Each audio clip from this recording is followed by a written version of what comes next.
How do you change your inner self? I just saw a really good post from a guy who says that he's done everything that he's supposed to do. He's got in shape, he started making more money, started being more social, dressing better, whatever it is. He did everything on the list, started seeing a therapist, but he doesn't feel better. His inner world feels bad. He still feels bad. He doesn't want to live. Isn't that messed up? And he doesn't know what to do. And of course he doesn't know what to do because most people don't understand what it means to self-improve and what it means to heal. And most of us guys are very good when it comes to self-improvement. We're like, just do this thing. Oh, I have to lift some weights. I know how to lift weights. I have to make some money. Yeah, I can work harder. But if you want to actually feel better, those things won't help. Now, they'll help if your only problem is you're really out of shape. They'll help if your only problem is you just don't have a lot of money and you need some more. But usually, if you have those problems, if you have money problems, if you have health problems, you have deeper problems. Like those outer problems are caused by the inner problems. You're probably depressed. That's why you're not working. You're probably unhappy in some other way. That's why you're not. That's why you're not going to the gym. All of it usually comes up from the bottom. It's not like you were totally happy, everything was great, but you just can't get a job and you don't take care of your health. So how do you change your inner self? Such a great question. And these aren't my words, but there's only two ways to change, to really fundamentally change. And the first one is trauma.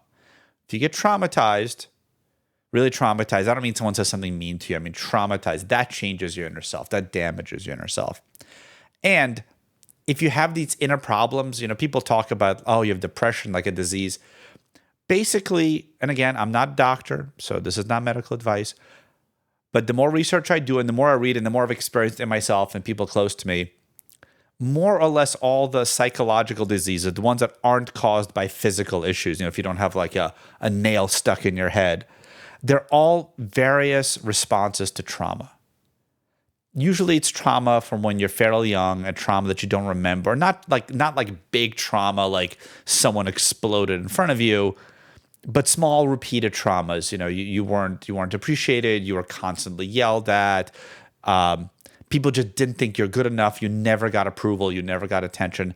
These things mess you up, and they mess you up in subtle but very fundamental ways. So that's one way to change. And of course, your trauma can happen later and it can happen quick, but it won't heal you. And the other way you can fundamentally change is grief.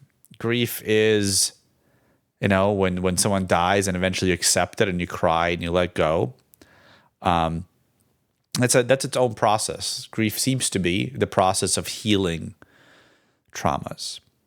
So if you're a guy and you don't cry ever, or you just like hold everything, and you're always going to feel bad because you have all these feelings and all this like negative stuff pent up and it wants to come out.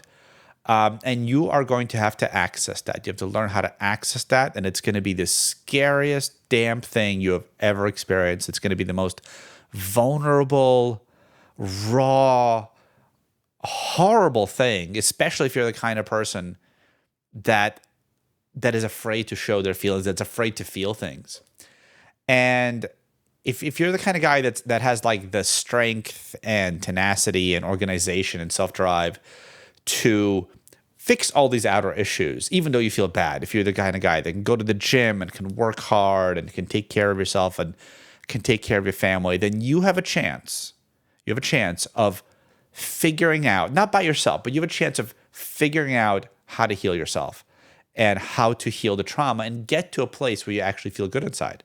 That's what happened to me. I always felt bad. I didn't know this until I started feeling better. And now, today I look like crap because I didn't sleep well, but most days I wake up and I feel okay. And I realize most people don't feel okay in themselves, not because of outer issues. They just don't feel okay.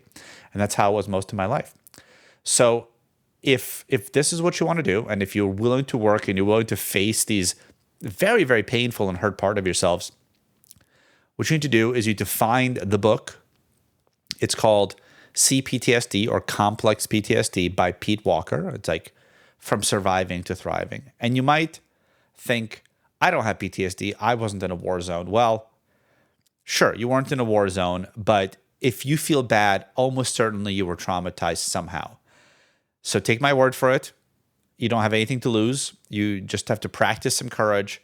Start reading the book, and I guarantee if you come to it with an open mind, and again, it's going to require a lot of courage, but if you come to it with courage, you will find the answers there. And these are answers that are not yet popular, not yet known in the wider field, and unfortunately not even the field of therapy and psychiatry. So if this resonates with you, I hope this helps. And if you have any questions, and if you've gone through this, please leave some comments. I hope you have a great day.